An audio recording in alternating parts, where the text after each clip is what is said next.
This is the Comics Alternative Interviews, a conversation with Sharon Shinn and Knox Ostertag.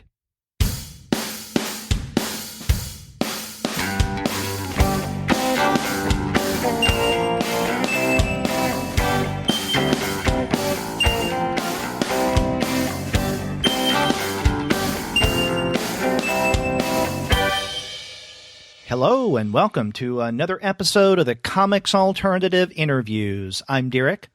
I'm Gwen, and we're two people with PhDs talking about comics. And on this episode, Gwen and I have the pleasure of talking with Sharon Shinn and Knox Ostertag. Their new book, Shattered Warrior, comes out very soon from First Second Books. But before we get to that conversation, we want to let all of you know that this episode of the Comics Alternative Interviews is brought to you by the wonderful folks at Discount Comic Book Service. Go to their website, dcbservice.com, for all of your comics pre-ordering needs. There, you're going to find all DC, Marvel, Image, and Dark Horse titles at 40% off of the cover price if you pre-order. For all of the other publishers, you'll find that those discounts are 20 to 35% off of the cover price, and every single month you're going to find some wonderful specials. Sometimes those specials could be as much as 45% off of the cover price, sometimes 50% off cover, but every now and again you can find discounts that are even more impressive than that.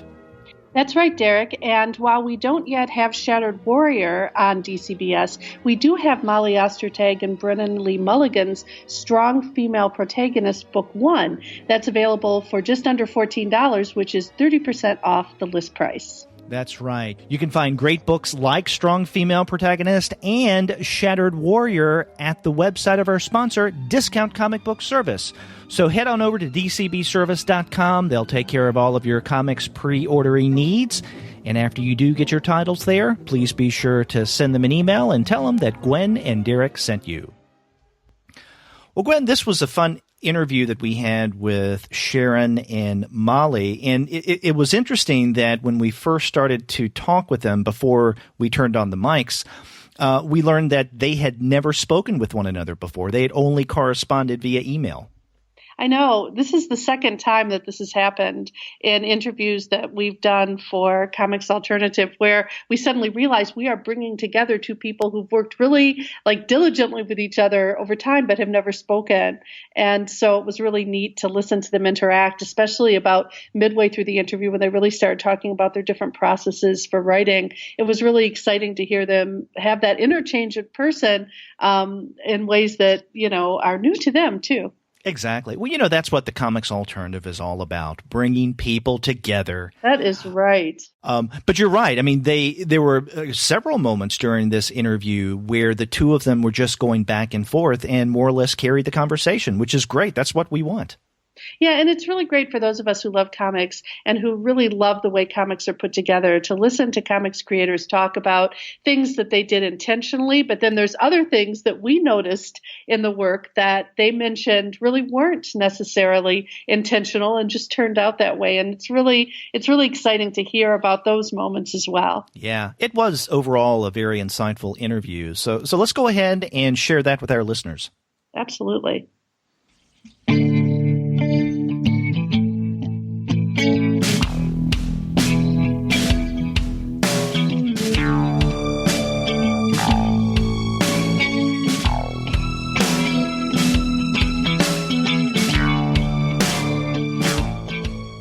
We're pleased to have on the Comics Alternative Sharon Shinn and Knox Ostertag. Sharon is the author of over 25 novels, many of which are grouped in series, and they include the Shifting Circle series, the 12 House series, and the Samurai series. And then Molly is one of the co-creators of the webcomic Strong Female Protagonist, and she has a new book coming out later this year, The Witch Boy. So Sharon and Molly, welcome to the Comics Alternative. Thanks for having us. Hi. I'm going to jump in here. This is Gwen. And as a first question, I'm sort of interested. Sharon, I've been reading about your background, and you obviously been a novelist for a very long time, but this is your first graphic novel. And I'm wondering if you two could talk about how you found each other to write this together. I think it's probably not the way it traditionally happens for people. What happened for me is one of the editors at First Second, Mark Siegel, had read a couple of my books and liked them. And so he contacted me and said, would I be interested in writing a graphic novel? It had literally never crossed my mind. And I didn't have any idea how you did it, but I thought it sounded like a lot of fun. So he and I exchanged like conservatively 1,000 emails as we talked about what I could do. And he had suggested that I work from a manuscript that hadn't sold, and I had one that I loved. So I did sample pages, and he had some just suggestions, and I did more sample pages. And then he said, yes, we want this. So then we had the long process of looking for artists, and he would send me batches of names and sample pages by people. And, I would say, oh, this looks too cartoony, or this looks great, or whatever. And I guess, auditioned a few. And then Molly's was the one that we both really liked. So Molly, I don't know how it worked from your end. That started from me. I had known Mark and like the First Second people for a little bit. And then right after I graduated from SVA and was looking for work, he reached out to me with this, and it was like a really fun, like compelling, like visually compelling story. So I got very into like doing the sample pages and kind of like developing some of the look of the world. Well, that's interesting. I ask specifically as well because it's a very detailed story world. Did you two talk a lot on email, or is that how you sort of came up with this beautiful world? So I think one of the reasons it is so detailed is because it had started life as a novel that I wrote like many years ago. So there were, 400 pages, 500 pages that I had in my head. It didn't work as a novel. There were a lot of stories, parts of it that I knew, and I couldn't figure out how to fix it.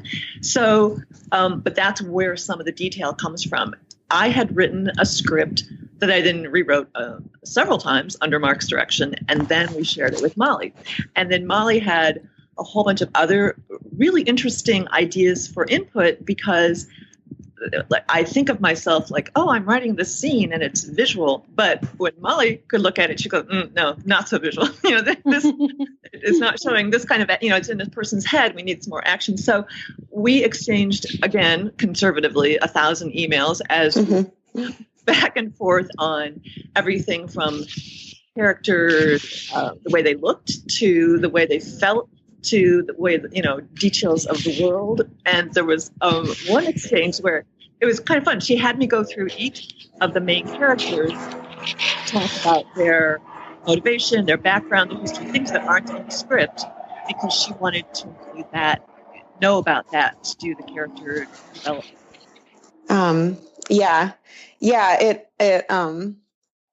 I think it's interesting. Like, it was interesting working with you and like sensing that it had been a novel at first. Cause I think, in terms of like story, like mileage that you can cover, you can do a lot more in a novel, and a comic is like, I don't know, like in terms of plot mileage, I think that it's more similar to a movie, like in the just amount of like scenes that you can have, like, it's just like things take longer to unfold kind of necessarily. So it was interesting kind of trying to like, I don't know, like whittle down like what was like the essence of the story, and like what were the like crucial scenes, because there was like so much material. But I definitely do feel like, a lot of it I tried to kind of work into the detail of the art and of the world, because there was like so much world building there, some of which could make it into the text of it, but some of it had to sort of like be a part of the background, if that makes sense. Mm-hmm. And for me, it was really interesting because I'm used to doing more setup. And so Molly was able to collapse scenes that it wouldn't have occurred to me that you could collapse. But at the end, there's like this big climactic battle. And in my original script, everybody goes home and they talk about it, and they talk about their feelings. And then another thing happens. And when Molly redid it, she had the climactic battle, and then like the very next page, the next big thing happens. And I'm like, but no. And then I'm reading through what is gone. I'm like, well, that could go. So she thought about it in much more collapsed terms. That's not the right way, but word way to express it, but she was able to push things together that didn't occur to me would go together very easily. You had mentioned a moment ago the voluminous emails that you guys sent back and forth as you were discussing setting and character. And, one of the things I'm aware of in comics, it's like film, the way that someone looks can largely determine how I, as a reader, feel about this character, regardless of his or her actions. So in terms of mapping out the various characters in the story, especially the main players like Colleen, Jan, Lucy, and the others, how much of that was a collaborative process, or let's say how much of how these characters looked, what they wore, was baked into the original story that you had, Sharon? I don't know, maybe 50-50. I had ideas in my head, and I think we went back and forth on Colleen and Lucy more than we did on anybody else, because I was really specific about them. But from the beginning, she did wonderful stuff with Jan. I mean, I loved Jan instantly, I think. With Lucy and Colleen, I wanted Colleen to sort of look, I think the phrase that our editor used was Audrey Hepburn fallen on bad times. And I think that's ultimately kind of what. That's good, actually. Yeah. But I think if my memory is correct, those are the ones where we did the most commenting, and the rest of them, what you see is pretty much what Molly came up with. But Molly, I don't know if that's your memory. Yeah. And I think you were very specific about, the Dereshit and the Cremati, like their visuals. So I had a lot of a lot of description to work from with those guys.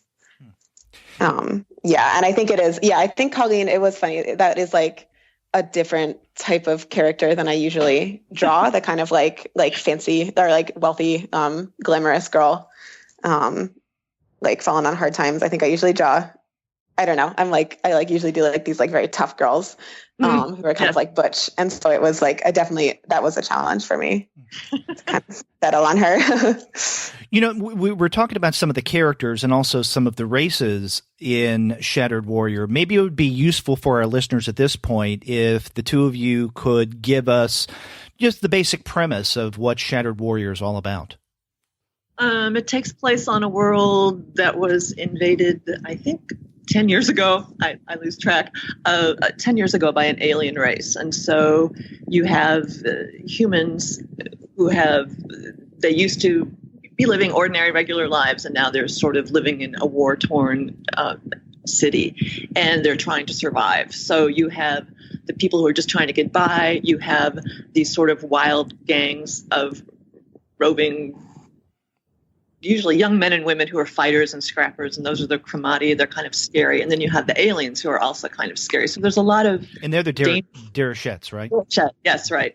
So you have a lot of danger in a lot of different ways. And there's also a secret group that maybe exists and maybe doesn't, that is the Resistance. I don't know how else to describe it at this point. Do you want to add anything?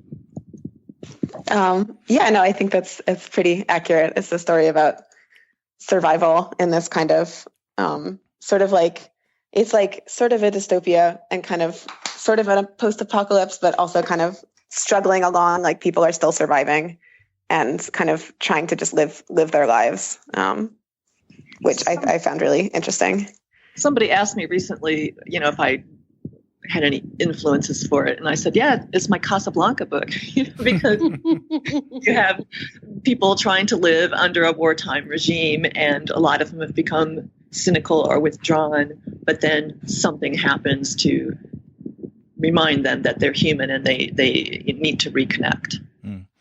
And then our two main protagonists, Colleen and then Jan. Colleen comes, she's of the world that has been invaded, and she comes from kind of a privileged family, one of the elite. And so you can definitely see, I guess, this Audrey Hepburn on Fallen Times aspect to her. And then Jan, when we first see him, he's a member of the Cremati, but soon after we're introduced to him, we learn that his I guess his satisfaction, his place within the Cremati is kind of tenuous. And so it's how each of them not only come together, but kind of find their place either inside or even outside of the communities that they were a part of when the book began. Yes, that's sounds about right.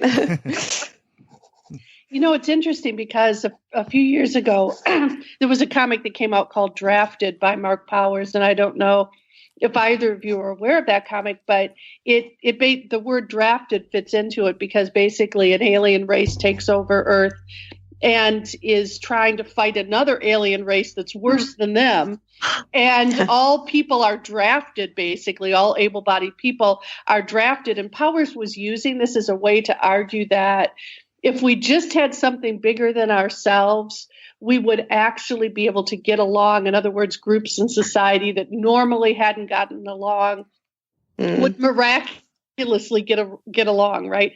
And so there was definitely an overt political message there. And in fact, in one of the one-shots that was part of this larger comic universe, Barack Obama appears. Although he's a senator now, he didn't make it to president in the comic, but he basically is very heroic, et cetera. And Derek knows that I've been writing on this comic and others about Barack Obama. But the reason why I bring this up is I'm wondering, especially Sharon, I think since this has been a project you've been working on for a long time, there do seem to be some sort of political overtones in this, or at least subtle undertones, I should say, maybe in Shattered Warrior. Was that intentional, or is this meant to be in some ways a commentary on contemporary society? Well, the whole production process takes so long. I think it was 4 years ago that I got contacted by First Second. So I certainly wasn't thinking about the current political climate when I was working on it. So I wouldn't say that I had any specific political overtones that I was trying to develop in this version. But, there's always politics. There's always war and uprising. So I think it's going to be an evergreen theme in fiction. Absolutely. So one of the main villains, Derek Corso, is not Donald Trump. No, he was not. But interesting question. I have sworn to never draw Donald Trump in any form. So good for definitely you. Not. Never look for him in my work. Yeah.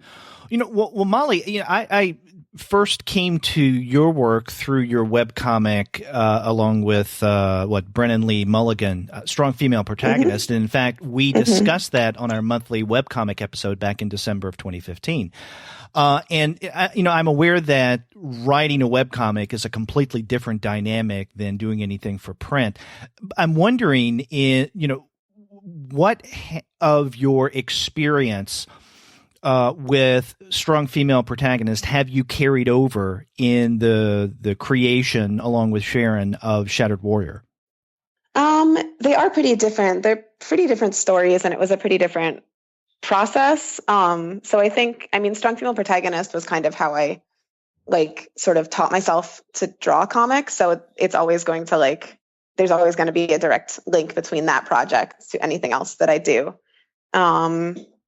Yeah, I think one thing I think is similar is that I think they both have, I don't know the right word for this, but they both sort of have, you linger with the characters and linger in their lives a lot, which is something I really like.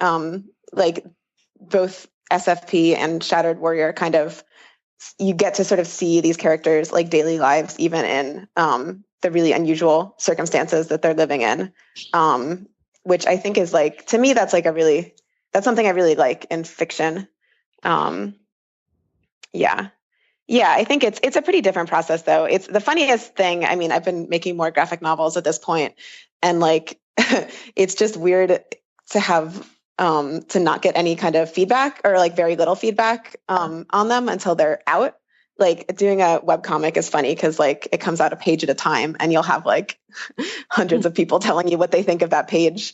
And that's stressful in one way, but then there's a different kind of stress that comes from just drawing it and being I hope this is good. Yeah. Yeah, welcome to the process of being, a novelist, because you spend totally, yeah. and you're like, is this horrible? Is this great? You have no idea. So yeah. I think the webcomic is definitely very it's a very unusual way to make stories, and it can be a little weird because it's sort of like having someone over your shoulder as you're creating something, like talking about it to you as you're making it. When you do the webcomic and people make comments, does that ever influence the next thing you're going, like if you had a planned storyline and people hated, do you then change it? It hasn't happened in a big way.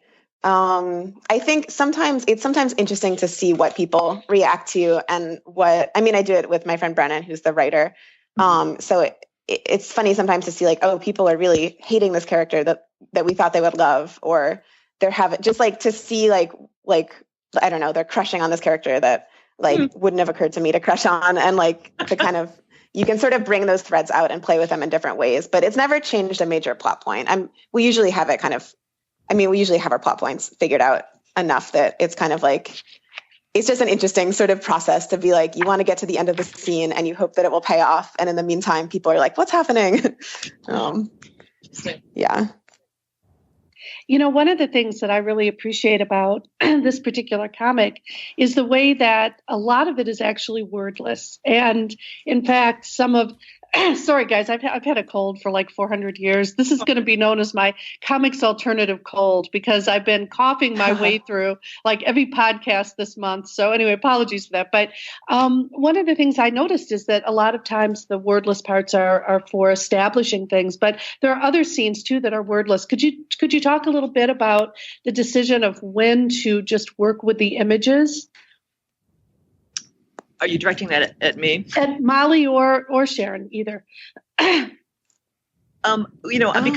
I had never done a graphic novel before, but I knew that, it's art, so you need to let the art stand there and do the work of telling the story. So my hope was to create a few scenes that had no dialogue at all. So I did put some effort into that. And some of those are my favorite scenes, in fact, because they just, unfold and you can see what's happening.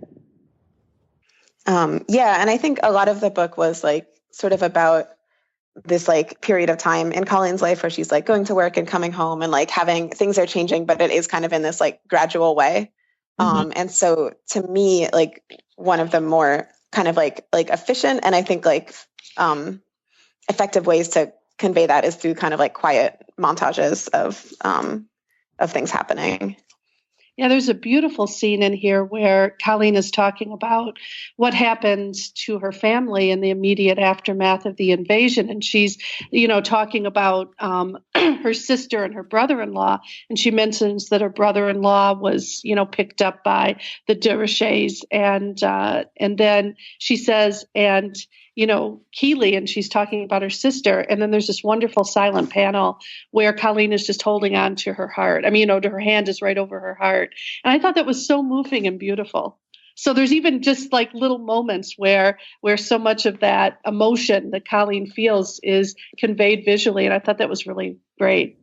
One of my favorite scenes is they're at the house in the city and Colleen's asleep and Jan comes in to check on her, and then she goes and checks on him, and then it shows them both back in their separate beds. But the way Molly has drawn it, you can tell they're facing each other from their separate rooms. And I just love that. And that was all Molly. That was not in any direction that I did. I do like people being sad and having feelings. My favorite thing to draw. They're to get happy. So yeah. I also really appreciate the way that you've structured this book. It's a drama in 3 parts, and at the end of each of the sections, especially part 1 and part 2, there are major turning points that basically affect the trajectory of what happens with the story in the next section.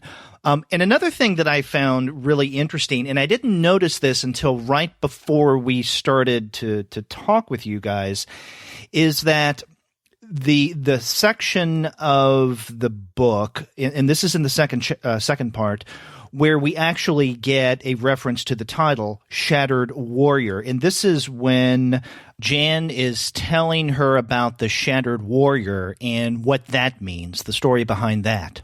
And it occurred to me a moment ago that this is almost exactly in the middle of the book. Almost exactly. And I'm wondering if that was intentional, that the title's significance comes in the very middle, or if it was just happenstance. Oh, I think it was happenstance, but Sharon. I also noticed, I think it is exactly the middle, it's the middle spread, I think. Oh, that's cool. So it was happenstance. I mean, I thought maybe Molly did it on purpose to try to get that spread there. It's so funny. I was working on this book so long ago. It's a little hard for me to remember some of like the choices that I made. It might have been purposeful. I might be that really smart. Go ahead and take credit for it. Yes, I did it. It was me, the artist. That is one of my favorite spreads in the whole book. I just love that constellation scene. So I enjoyed that very much. This is why, as a comic scholar, I love listening to creators talk about their work, because, I could come up with some really deep thing about it's in the center and it means this. And you guys are like, I'm not sure. Did I do that? So it's pretty awesome. I think, doesn't Asterius Polyp by David Mazzucchelli, the very center spread is like, it's like a volcano erupting or something, or it's like a void. I forget, but it's very cool and definitely intentional on his part. Yeah. Actually, could you talk a little bit about the color for this comic? Because part of the thing that I think really helps to develop the mood and the feeling in this comic is the color. So if you want to talk, maybe either both of you about color. Oh, yeah, I really love color. And I had a really good time coloring this book, actually. I think I do think it's like you sort of can flip through a book and like the first thing you see is the color, and that does give an overall mood. And so I don't know, a lot of it is muted. I wanted it to feel like this crumbling world. But then there's certain motifs. Like I think I usually use golden light to be like safety and comfort. And then like flashes of red for violence. So I think that I was sort of trying to create that, just like a mood of this like mostly dull world where these flashes of both like kindness and beauty, and then also like extreme violence and pain. So that was what I was trying to get at with the colors. And I think that worked really well because in my vision of the world, after it was invaded, there was, poison in the atmosphere. So the skies were never clear, and it's always sort of this overcast feel. And then you get the great flashback scenes that are in much brighter colors. And so that serves as such a good contrast to what they're living with today. Mm-hmm. Yeah, I really like what you said about the muted tones giving the colors giving a sense of I guess heaviness to the situation that Colleen and Jan are in. And, that led me to something else that I really enjoyed about this book, and that is the way that you guys problematize the good guys and the bad guys here, right? So, as you pointed out earlier, we do get, the aliens who have invaded this world, the Derechettes, unambiguously, they're the ones that we shouldn't like for what they've done. Yet at the same time, you have given us, let's say, a member of the Cremati in the figure of Ridley, who is not the most attractive character, and he does things that are extremely problematic. But I was much more drawn to one of the Derechette members, and is his name Anjit? Yeah, in my head I say Angit, but Angit, okay. Is that, he's someone who is definitely not near as oppressive or even evil as Corso, and he's drawn to Colleen in a way that, it's like a relationship. It's like he's attracted to her, and there's really not much that we see that is unattractive about Angit. And so I like the way that you make Colleen's dilemma in what to do with her relationship with, let's say, Angit in particular, or the Derechettes as a whole. It's not an easy one for her, to some degree at least. Would you agree? Yeah, and that's on purpose. I kind of went back and forth with Angit. At times he was actually better than he ended up being in this version, because I did want to make it hard for Colleen. I did want to make it clear that maybe not all of these aliens are completely evil people. You know, there's in any group, there's going to be good people and bad people, or people who are maybe not totally good, but not totally bad, you know, and so you can't just root against or root for. You have to know a little bit more about people before you make your decisions. Because one of the things that sort of interested me too was that there's definitely commentary in this on class and on sort of behaviors that people expect from people who are in a certain social class. And that certainly is part of the conflict that emerges between Colleen and Jan, given their very different backgrounds. Was that something that you see resolved in this text in a way that, or I mean, I guess part of that gets to, for me, a question of whether there are sequels planned to this. Gosh, I suppose if it, sold 1 million copies, there would be a sequel. We haven't talked about a sequel at this point. It might be fun to go back into the world and see what happens next. I think it would be fun to jump ahead 10 years and do Lucy's story, for instance, because I think she'll be pretty tough, Molly. She would be one of the tough girls. Yeah, definitely. I think but I don't know. At the moment, there's nothing planned as a sequel. Oh, really? Because the last page led me believe there would be another. There would be more. Well, one of my friends said once that she thinks the way to end a book is so that the reader believes the people in the book are going on to lead interesting lives, and I kind of like that, because that's really nice. Yeah, it is. Kay Kenyon is the one who said that, and so I think that's one of the ways I wanted to end it that way, so that they're going to be fighting. There's going to be more happening in their lives. This isn't just the end. But sure, if somebody wanted a sequel, I'd do it. Well, Sharon, you're not unfamiliar with working in series, right? Yeah. So think of this just as another series challenge. Well, the first series that I wrote, the Angel books, the Samaria books, I had written the first one, and it was, in my mind, a standalone, and it was the second book, I guess, that I sold, and my editor wanted 2 sequels, and I'm like, what? So and then I have a couple other series that I also planned as standalones. So now, you would think that I would start thinking in terms of series when I come up with a story idea, but that hasn't been the case so far. So, but most books that I have written, I think I could go back to and do something else in that world. The hope is when you have created a world or created characters that they do have pasts and futures and neighbors and families, directions that you could spin off into if you wanted to, if you've done enough world building and character building. Now, let me ask the two of you, if you had to describe, let's say, the target audience for Shattered Warrior, would you say it's something like young adult? I think...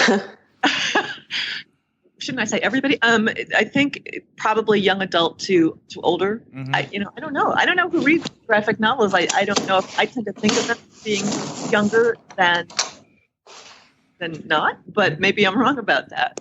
Yeah, I think it's definitely young. It definitely doesn't go below young adult. It definitely has some kind of adult themes in there. I hear people say like new adult a lot as a term. I'm not totally sure.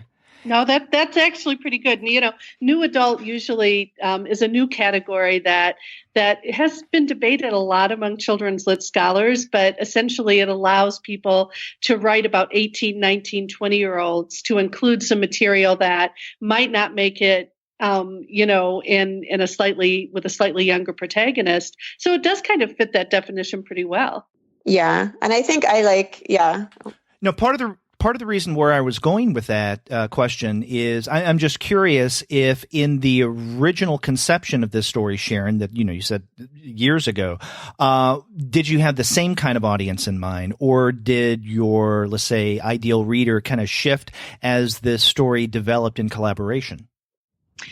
Well, in my original version of the novel, I wrote it before I was published, so I had no idea if there would ever be an audience. So I don't think I was even thinking that clearly. As I wrote this, I'm trying to remember, because we kind of went back and forth with this for a second. I think Mark originally wanted me to write it as more a YA story, and then as it got toward the end, they said, no, we really would like her to be about 20. And Molly, I don't even know if there was any age guidance for anybody except Lucy when I handed over the character list to you. So I'm thinking of 20-ish was generally in my head. Yeah. Yeah. I remember being a little bit unclear and kind of trying to figure it out with Mark, because it's like, I think, like, among other things, it sort of affects the art a little bit of just like, how I was thinking of, like, how I approached drawing it. Right. Yeah, it's funny though. I think my webcomic is very much for adults. And then my graphic novel that's coming out later this year is definitely a middle grade book, which is kind of like what I'm finding a lot of enjoyment in for my own, like, for when I write it. So this book kind of falls in the middle. See, middle grade is easy because it's easy to pretty much, when you're looking at a novel that it's middle grade. I think YA and new adult and all ages, or however you want to put it, is really hard for everybody to define. I don't think it's easy for publishers, for authors, for artists, for anyone to really. I say this because I'm trying to write an article right now where I've been asked to write about YA comics, and I have been struggling with this for months because it really is complicated. And I'm not into classification for its own sake either. I really do think First Second wants to create books that are especially these types of books that are really for all age readers. And, I could see teens really loving this book, but I also could see adults loving it too. Mm-hmm. Yeah, I think that people sometimes underestimate teens a little bit in, like, what they can read and handle. Because this is definitely a book I would have loved as a teenager, and even probably a kid. And, like, there's, like, definitely things in it that I would have been like, well, I don't quite understand that, but I'll come back to it. Yeah, but I think that YA and like middle grade comics are sort of it seems like we're sort of just starting to, like, acknowledge them. But I think it's a really, like, awesome place to be writing comics. Absolutely. I agree. There's a really hungry audience, especially of, like, young girls and young women who want to read comics that are kind of aimed at them. That's something that I find fascinating in terms of these designations of particular audiences or ideal readerships, because, ideally, you could argue, why do we even need something like that? On the other hand, when you're dealing with a certain age of reader, especially really young, you have to make sure of issues regarding, sophistication or, decency in one form or another. So that does come into play. That's something that I know, Gwen, you have to deal with all the time. Your area is children's and adolescent literature. I've studied a little bit of that, but just from the periphery. So, but when you're dealing with comics or graphic novels, if you want to call them that, I think that the labeling becomes even more pronounced, because when people think of comics, they automatically think of kids, rightly or wrongly. And so then those kind of labels, is it for a middle school readership? Is it for young adults? Is it for all ages? And what exactly does all age mean? Things then become a little tricky. And also, I think, quite limiting, right? Because if you call your graphic novel all age, then is that going to potentially turn off older readers thinking, oh, I don't want anything that's more kid-like? Mm-hmm. Yeah, I mean, that's what publishers have to work through all the time. That's why they pull their hair out and get stressed. But I will also say censorship plays a big part in this. And the minute that a text is labeled YA, for instance, you can pretty much guarantee that censorship is going to rear its ugly head. The Comic Book Legal Defense Club, yeah, right, Defense Fund, sorry, has really good resources for teachers and educators on this. And so it can be helpful. But the one thing that those of us who work in this field know is that the minute that you have visual imagery in a text, you pretty much are going to have some people object to it because of the power of visual imagery. But in this instance, I mean, I don't want to, our listeners shouldn't be led astray. This is a book that I think would be very much enjoyed by all readers. It really is. It deals with a lot of very sensitive, I think very adult sort of relationships, but in a way that I think is also really open to young readers who are, sensitive readers and who are moved by sort of these sorts of conflicts that we have in our society when we want to know, should I act?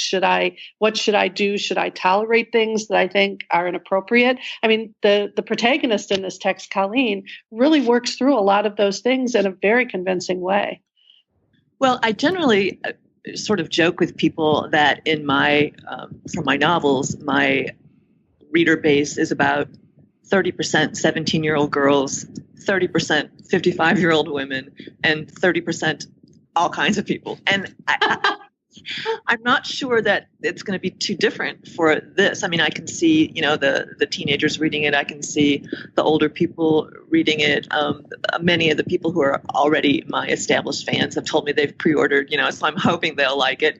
But I would also hope that it'll reach people that haven't read anything else by me who like graphic novels and who are drawn into the world. But I don't know. I have no idea who will find it.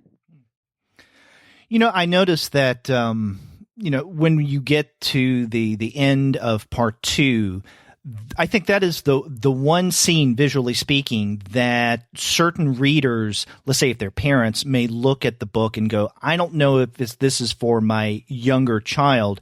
And this is not a spoiler because I think we kind of anticipate this happening. This is the point where Colleen and Jen actually come together and, consummate their relationship. And we see Colleen topless, or at least partially topless. Were there any discussions between the two of you as to how to represent that scene, and if you may have to tread lightly there or what? It's interesting because a couple of other people have already also mentioned that scene to me. And I think it was written that way, just, they're in bed, they kiss, you can see a shoulder, a breast, whatever. And I don't think we talked about it at all, except for what was in the script. Molly, do you remember any discussion on that? Yeah, I mean, that was what was written in the script. And I don't know, a couple of people have brought this up to me. There's like one breast, like, it's okay. I think we can all be calm about it. I mean, there's like a bunch of boys running around topless, like, or wearing little vests in this book. So I think we can be calm about like one titty. Actually, I'm going to start using that. I was surprised that a couple of people said, "Oh, wow," and it didn't even occur to me that it would be something that anyone would care about. I mean, I thought it was a beautiful image. So. Yeah. And Sharon, like your other books are very like sensual also, like the ones that I've read. And so I think I don't know. It's, it's a love story. It's a romance. Yeah. Right. Yeah. And people have joked with me that, in my books where people do end up in bed together, my writing ends, the curtain comes down as they start getting involved. I guess I'm not writing really steamy erotica. I just never have. So, but I do think I like to think that these people are together and enjoying each other's company. And I thought it was. Yeah. And it's not like I'm drawing them lying in bed, like just like holding each other. It's kind of like of this like whole like difficult story where Colleen has been like, escaping abuse and danger. And she's like, has to like, everyone is kind of like wearing these big coats and like, just protecting themselves from the outside world. I think it's kind of nice to just draw a very like tender moment where they can kind of like be together. Yeah. Yeah, it wasn't meant to be like a titillating moment. Yeah. And, and what adds to the tenderness is right after that one panel where you do see her one breast exposed, and she blows out the candle, and you represent her breath, what her breath looks like as she's doing that. And I thought that was a really nice tender touch to add to what we had just seen, and this is something that my kids are older now. I got a daughter who's just about to graduate from high school in a few weeks. But even if both of my kids were significantly younger, I would have no problem in giving them this book to read. But I asked that earlier question because of something that Gwen said, the kind of reader who actually does cause problems. And you read about on the website of the Comic Book Legal Defense Fund, right? I mean, these are the people who are causing problems with libraries and, right. Educators about what to or not to use in the classroom. Well, I guess if they put it on their banned book list, that'll actually be in our favor. Don't ban books generally. Yeah. Attention. So you want this to be banned? No. I mean, I just think, I don't know. I think this is like, I trust that like Mark Siegel would have, addressed this with me if it was an issue. Like as I said, this is like sort of the first graphic novel I've drawn for a publisher. I drew it like immediately out of art school. So I don't have a great idea of the industry or the ins and outs of it, but I like, this is the kind of thing that I would just like trust my editor to let me know if it's an issue. Yeah, and I think I had the same thought. I put it in there and I thought, well, if somebody has an objection, they'll let me know. And nobody at first second spoke up either. So, okay. Let's see. Well, I wouldn't worry too much about it because I think that most books, as you say, that get banned get discussed a lot then. And, this is really a lovely book. And I think that everything that occurs in it makes a lot of sense to me. It's very true to the story, to the characters. The character development is amazing. And, those of us who teach comics, and actually I mainly prepare people to go off and teach at high school, one of the first things we tell them is, don't censor yourself. If you believe in a text, find ways to talk about why it's compelling to you, and that usually does the trick. So, there's this book has so much to recommend it that I really doubt that's going to be a big deal. So, guess we'll see. Yeah. Cool. Yeah. Molly, you said a moment ago, the differences between writing online and then writing for a publisher. I wonder if you can tell us a little bit about your upcoming book that's going to be, I think, published through Scholastic, The Witch Boy. Mm-hmm. Yeah, I'd love to. It's a middle grade book, which means that it's a little bit younger than YA, and it is a fantasy book about a family where all the women in the family have witch magic. They can cast spells, and all the men are shapeshifters. They can turn into animals, and they kind of live. It's like set in modern times, but they kind of live in the forest by themselves. And it's about Aster, who's the youngest son of this family, who has witch magic, and none of his family really want to hear this or teach him about it, and they keep kind of telling him to like learn how to shapeshift and to not be a witch. And it's about some things happen, and it's about him, doing witch magic, and boys start vanishing, and there's sort of a mystery, and he has to save his family. And it's really close to my heart. It's the first graphic novel I've written, and it has just like a lot of themes that matter a lot to me. Sounds like something I would love. When does it come out? Oh, November. Okay. November 1st. Yay, I could teach it in the winter. Awesome. Oh yeah. I'm really excited about it. It was really lovely working with Scholastic and graphics, and it was like a very cool experience to draw something that I wrote, because I think I kind of just, I don't know, it's just all me, which is kind of like exciting for a story to be like, it's a very pure representation of things that I like and things that I care about. Well, Molly does this work that you've been doing with graphic novels, now The Shattered Warrior and then your upcoming Witch Boy. Does this whet your appetite to do more in terms of printed medium?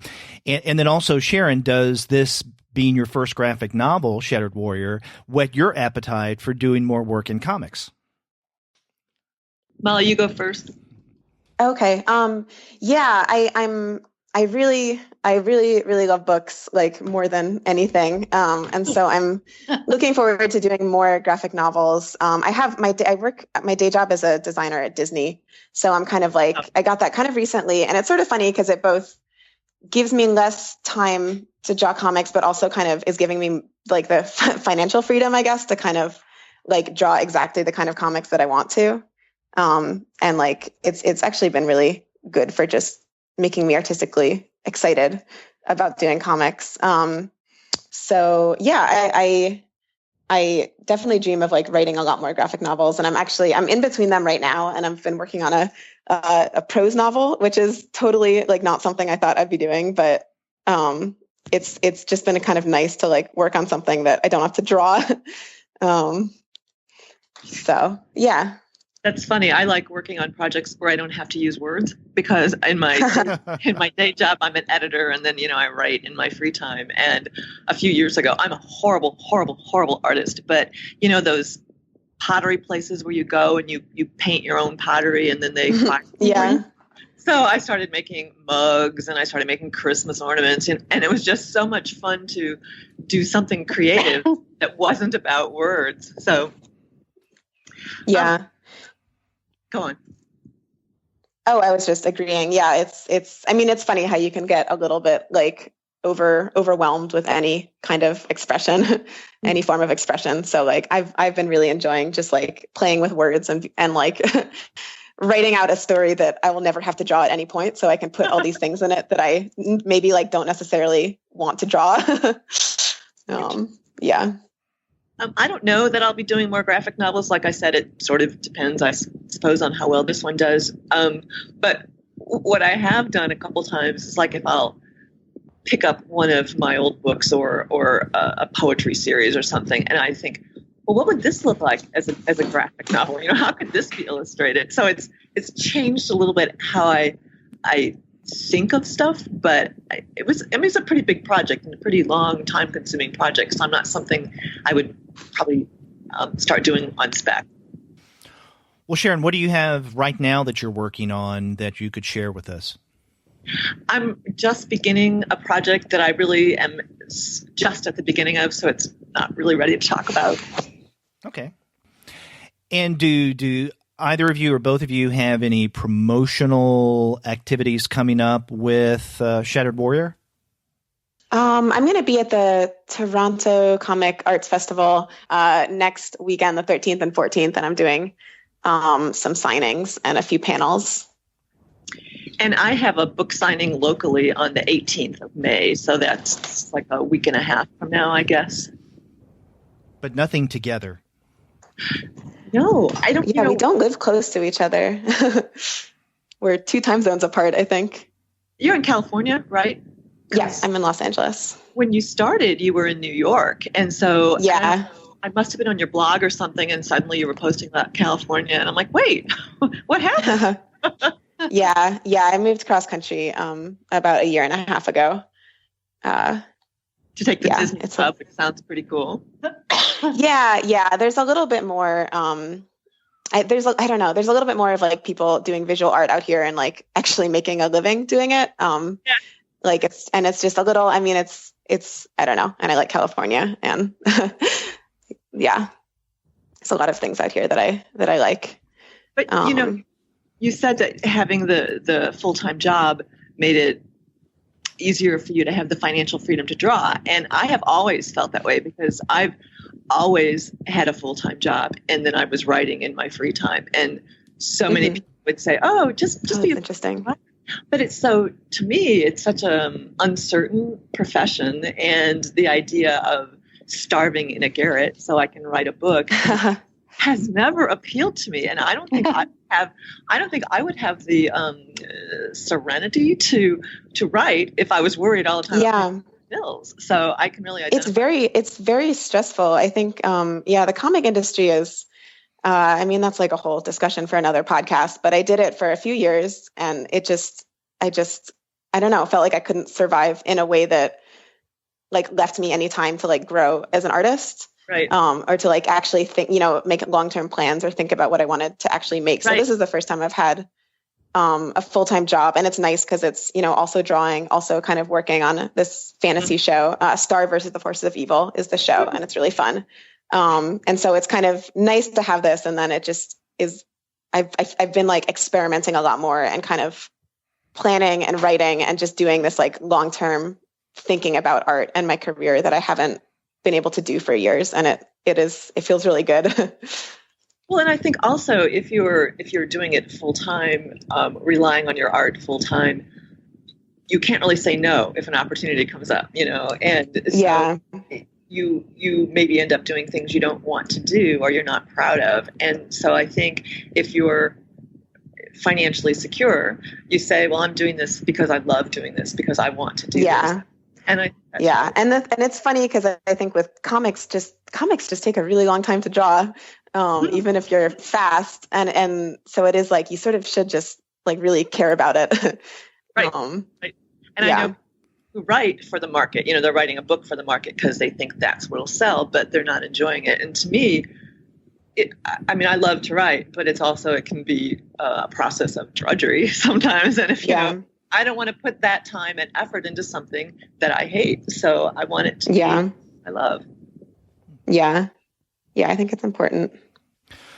Well, both of you have projects coming up that we can look forward to, but all of us and our listeners can definitely check out your new book, Shattered Warrior. Ooh, sorry, I just wanted to plug one last thing that I forgot about, which is that I'm running a Kickstarter campaign currently for Strong Female Protagonist Volume 2. And so if that's like, you can get the printed version of Volume 2 and also Volume 1 of this webcomic.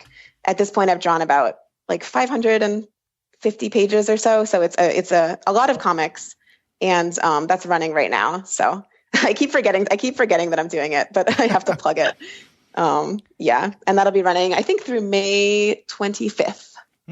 And I think there is a link to that Kickstarter campaign on your website, right? mollyostertag.com. It's on my Twitter. Okay. I should put it on my website. Yeah. Okay. So again, in fact, we probably should mention that people can find Molly at mollyostertag.com. And then Sharon, your website is Sharon Shinn, and that's with 2 N's at the end, .net, correct? Right. And I do have a Facebook page also, Sharon Shinn Books. Okay. So we can find out more about what you guys do in addition to this brand new book, Shattered Warrior, at those sites. Right. Sharon and Molly, we want to thank you for being on the Comics Alternative. This has been a really fun conversation. Thank you so much. Yeah, thanks so much. Thanks so much for having us. Bye-bye.